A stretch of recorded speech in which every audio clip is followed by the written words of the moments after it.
Hello, welcome back to Method Mused, where we talk about science-based manifestation methods and concepts. Don't forget to like and subscribe if you're into this topic. Today we're talking about judgment errors when setting intentions and how you can kind of fix these errors, still get what you want, but have it be more satisfying. So, what are the common errors of discernment, of understanding when we're setting intentions for something we've never experienced? And how do you avoid those pitfalls so you don't create these unwanted situations or manifestations you hate? So let's start with confirmation bias. When you get an idea in your head, your brain gets this idea and it becomes a belief. The belief becomes a structure within your identity, which becomes a survival predictive system, right? And this depends on how hard you believe this thing. So here's the loop, okay? You decide I'm going to have this big beautiful house, right? And your reticular activating system in your brain starts flagging big nice house as a top priority in your identity. It says in this predictive system of this person, this what we will do, what we will be, how we will act, how we will experience things, what is expected versus what is reality. It says we are a big house owner. Then that you start applying this identity. Now, previously, you didn't have an identity process for big house owner, right? So your brain previously was scanning for evidence and confirmation that you didn't have this thing because it was part of your story. And it only reinforces what is currently part of your story. So it'll notice things like, you know, bad, I don't know, maybe bad plumbing, um, things that you don't like about where you're living. It could be noisy neighbors, roommates that you don't get along with, that you're not aligned with. It could be things breaking down. Uh, Maybe you don't like the neighborhood. It could be a lot of different things that you've been reinforcing in your filtering system for a while, however long you've been in your particular identity in that aspect, right? As far as where you live. So when you start trying to make the change, your brain has logged that what you were doing already keeps you safe. So it can trigger your survival system to be trying to make a change.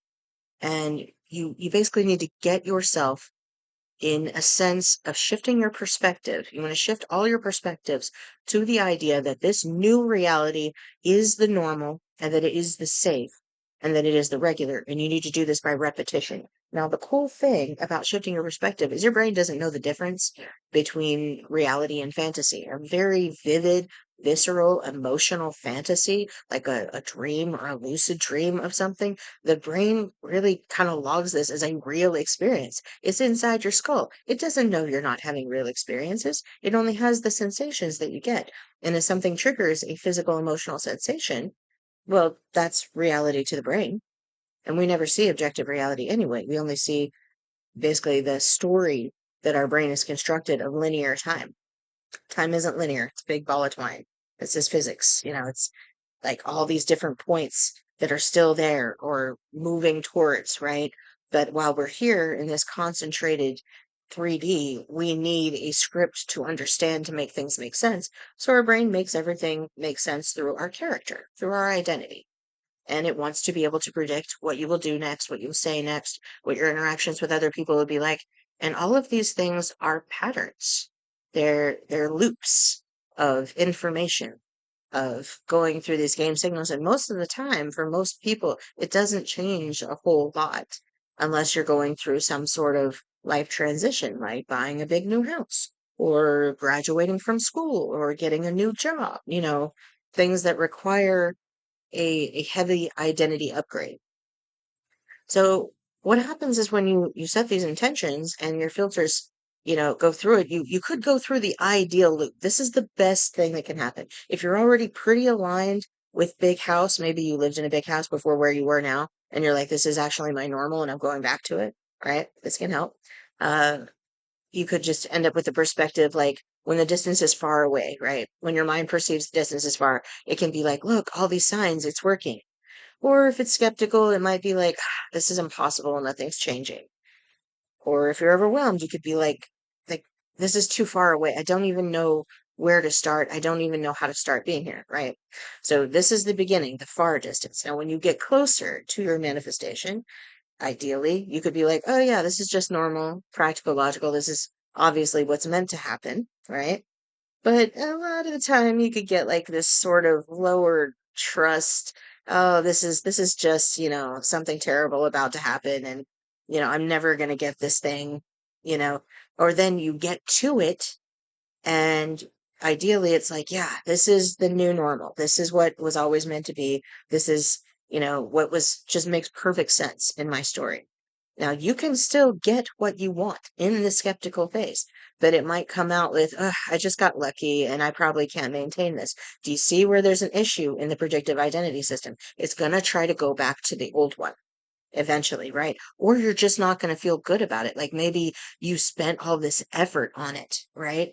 And you had to do all these crazy things to get the house. And now you're like, I'm exhausted and now I want to get rid of it and I don't even want to look at this thing and I wish I'd never wished for this, right? This is what we're trying to avoid. So reprogramming your program filters, your unconscious program filters is really the key to eliminating some of these judgment errors. Because you need to accept that nothing is ever going to be absolutely perfect. There is no perfect.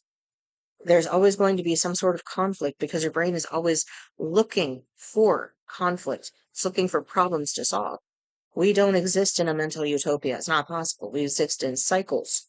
Now, happiness can be having all of our needs met and feeling grateful. I mean, gratitude is basically getting more than you expected that you would, right? The result is even more than you expected. And when we're, you know, looking for evidence to power our gratitude, we can look around and say, oh, I didn't notice that I have this. And I never thought about how I have all this and this and this, how I have all these things within my house now and how I, you know, can get through my day without any problems happening at least. Maybe there's a problem that happens once in a while, but for the most of the days, there are no problems, right? And the more that you are reinforcing, noticing no problems, this is what your reality feeds back to you. I have so few problems, and they're so easy to solve. And the problems that I have are problems that I like to fix. Do you see how these perspectives can be changed? And that's really about the reprogramming. It's about the recognizing that you can be new. It's not really the outside changing. It's not the spoon that bends. It's yourself. It is you changing your program from underneath and how your programmer interacts with the rest of the system because you project your field to everything outside of you too.